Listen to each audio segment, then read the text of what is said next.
and welcome back to my kitchen.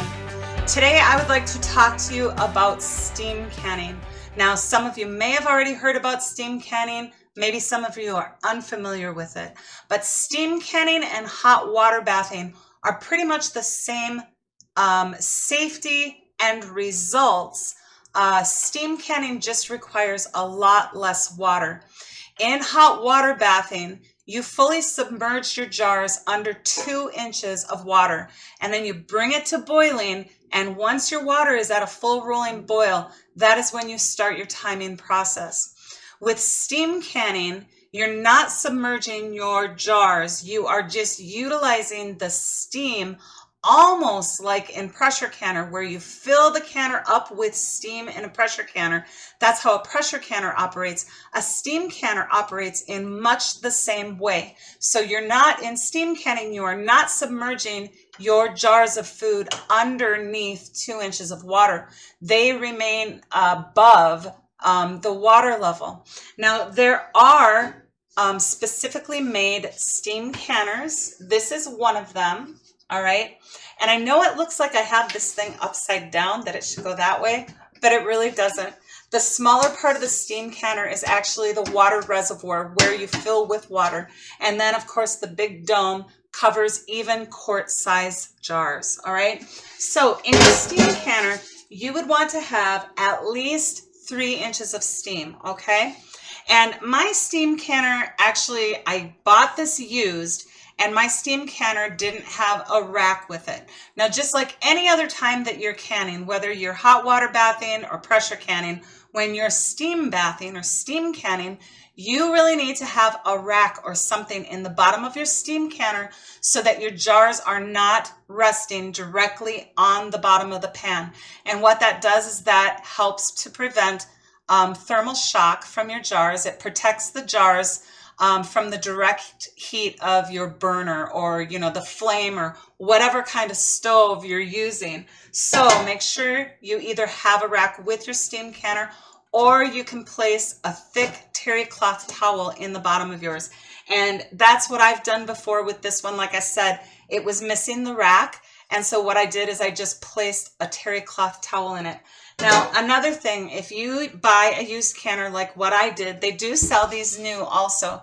But if you're fortunate enough to find one used, if your rack is missing, you can go into your the baking department in your store, in your local store. You can also look online. If you happen to have the model and the name brand of your steam canner, you can look online and see if they have replacement racks.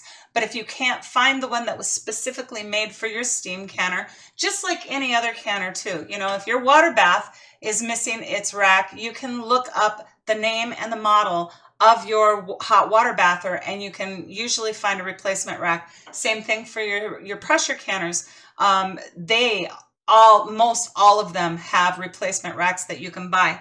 But if you have a hard time finding replacement ones that are actually meant for your canner, you can go into the baking department of any, I don't know, I guess like Target or Walmart, or, one of those stores that just sells a little bit of everything. Go into the baking department and you can find cookie cooling racks, and, make sure to measure your canner at home so that you know how big your canner is, and then take your measurement with you. But go into the baking department and you can find cookie cooling racks that might fit in there. Or like Roger and I did, we went into the barbecue grill area of our local Fleet Farm, and this was a replacement grill piece for a charcoal barbecue round grill. And this thing literally has lasted me, I think it's been over 5 or 6 years now, and you can see that it's in really, really good shape. And like I said, this was a replacement barbecue grill, and he just cut it to size for me so that it would fit in my canners. And this works really, really well as a rack. Now, if you don't have a rack, I will say again, you can place a thick terry cloth towel in the bottom of your canner to set your jars on top of. But anyway, so always have a rack in your steam canner, and fill your steam canner up. And you can see that mine kind of has a watermark Well, maybe you can't see it, but anyway, it does. It has kind of a watermark. There is no actual written mark on the water level, but have at least 3 inches of water in your steam canner. Now, after you place all of your jars of food into your steam canner on your rack or your towel, of course, you're just going to place the lid and heat your canner up. Now you can see that my model has just one little vent hole right here, and that's going to release enough of the steam so that the top isn't, you know, being pushed off and rattled around and whatever else. But what you do is you just heat this up to boiling, and once you see steam escaping out of that little vent, you know it's time to start your timing process. Now, steam canning can be done with high acid foods that require 45 minutes or less of processing time. So that would be things like fruits or fruit juices, or like applesauce or pear sauce, or even tomatoes. Tomatoes are a high acid food. You can also steam can safely your jams and your jellies.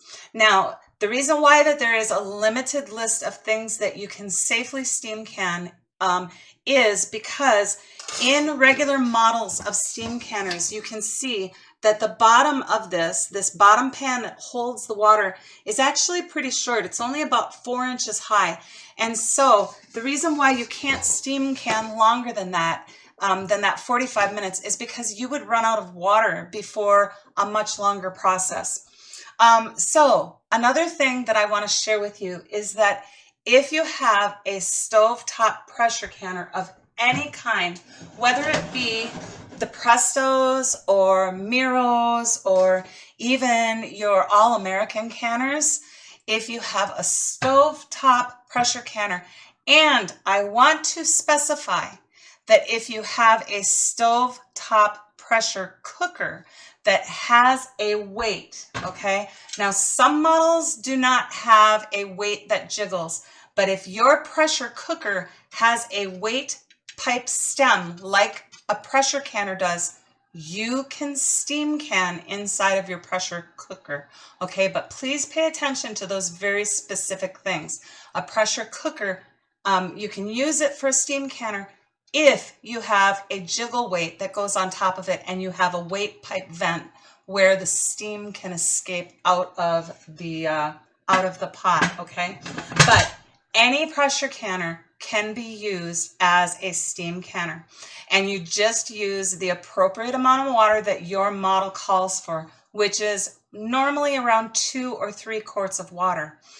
So just prepare your stovetop pressure canner as you normally would for a regular pressure canning session, with your 2 or 3 quarts of water in there. Put a little vinegar in, or a little bit of cream of tartar if you want. I prefer cream of tartar, as all of you know, because it's a little less corrosive on today's modern lids and rings.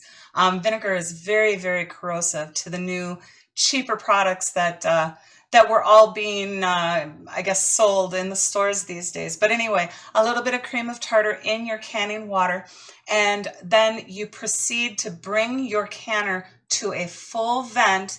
And once the full vent is reached, that's when you start timing. Now today, as my example, I am canning pineapple. And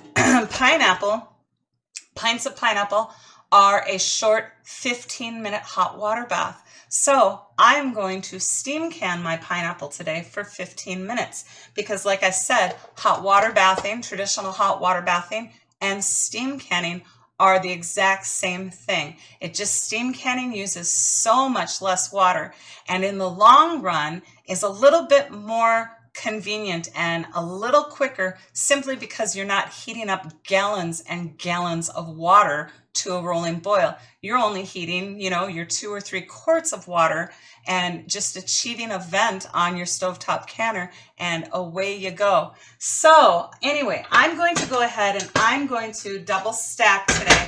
I already have 1 full layer of pineapple in my stovetop canner. So I'm going to go ahead and place a second rack, and I'm going to get the rest of my jars of pineapple right in on top, and we will proceed from there.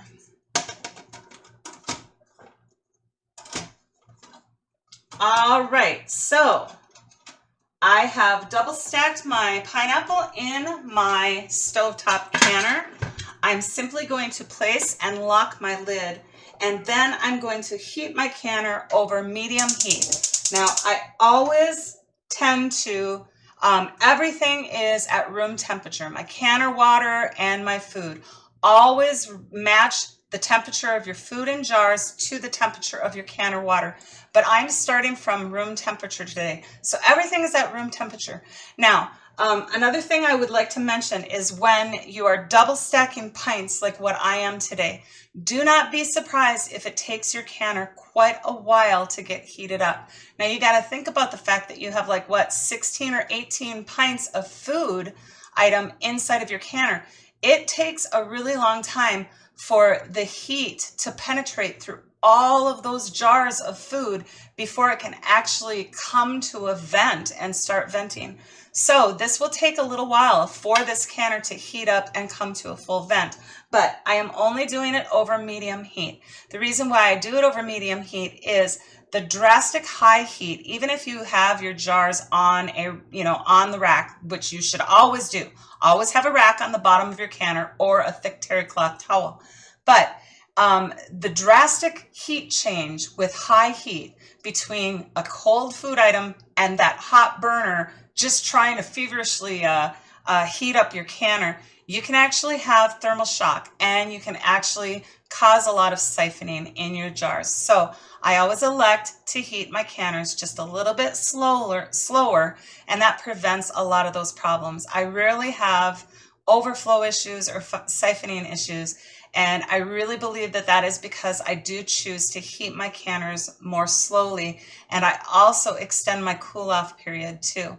But for steam canning today, I'm just going to allow my canner to warm up and heat up over this medium heat. And when my canner comes to a full vent, I will come back and show you what I look for in a full vent. A lot of instruction manuals these days have kind of changed what they call a vent. And when you're steam canning, it's super important to have your canner at a full old-fashioned vent. So we'll come back after my canner is heated up and I'll show you exactly what I consider a full vent to be. So I'll be back in just a little while. All right, so my canner has heated up and it is almost to what I consider a full vent. Now it's not quite an old-fashioned full vent yet because my lid lock button hasn't popped up and you can see that there's steam still escaping from it. So I'm just going to wipe the pooled, I'm sorry, I have a hair bothering me here. I'm going to wipe the pooled water that sometimes happens on Presto canners. I'm going to wipe that away. My emergency blow off button has come into the upright position, and now my lid lock button is in the upright position too. Can you hear that popping up and down? Hopefully you can see it. Anyway, this is now what I consider a full vent, and this is the point in time that I will start my 15-minute canning process. So I'm just going to set my timer for 15 minutes. I'm not going to move the heat at all. As long as your heat is on medium or high enough, you have to adjust it for your stove. You guys all know how your stoves work. I can keep mine on medium heat, and it is enough to keep the pressure valve lid lock button up and also keep the blow off emergency button in the upright position. So I'm literally just going to walk away at this point in time. We are never going to place our weight at all because we are not pressure canning. We are steam canning, or i.e. water bathing. So in 15 minutes, I will come back and I'll show you how I cool this canner off in a little slower way so that you avoid even more siphoning problems. So we'll be back in 15 minutes. Okay, we're back after the 15-minute steam can time. And like I said, just never place your weight and vent your pressure canner the entire process time. So all I'm going to do is turn off my heat and allow my lid lock pressure valve to drop on its own. And because we were not under pressure, This will happen a lot quicker than if you are doing a regular pressure canning system.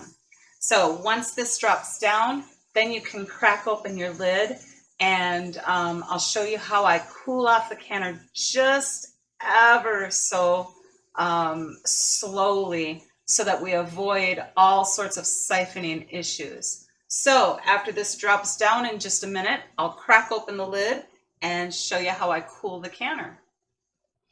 All right, guys, my lid lock pressure valve button has dropped down and my emergency blow off button has dropped down. So now all I'm going to do is I'm going to crack open my canner, and I'm just going to move the lid just ever so slightly and allow this to cool for another 10 minutes. I'm going to turn my canner here so hopefully you can see. Whoop, it just dropped back down. Hopefully you can see what I do here. And I do this for steam canning, and I also do this for pressure canning. And now I'm burning myself with steam. There we go.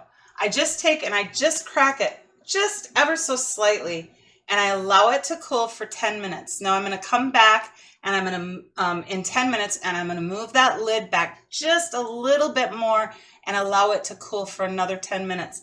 This is a really good way of allowing your canner to cool off just a little bit more gradually and slowly, instead of just removing that lid right away and allowing all the cold room air to rush into your extremely hot canning environment.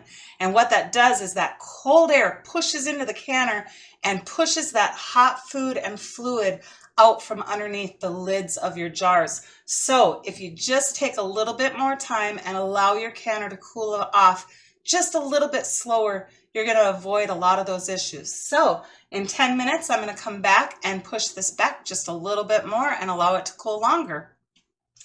All right, so I have allowed my canner to cool for 10 minutes. And now what I'm going to do is I'm going to move this lid back just a little bit more and allow it to cool for another 10 minutes before I remove the lid completely. So after this next 10-minute period, I'll be back and we'll take the jars out. All right, so I steam canned my pineapple for 15 minutes, and then I cracked open my lid and allowed it to cool for 10 minutes.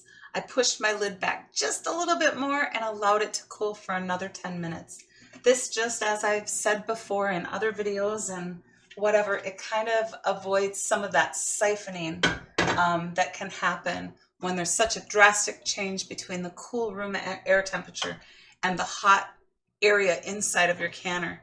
So here is our beautiful pineapple completed. Isn't that lovely? I still get so excited about things. I'm gonna tip the camera down here just a little bit more as I remove these. All right, so we'll just take them all out of the canner here and set them on a thick bath towel, as you can see, to protect the hot jars from the cold counter. And that avoids thermal shock also. So always have a nice thick towel to bring your hot jars out of the canner and set them on to allow them to cool. So I hope that you have found all of this informative.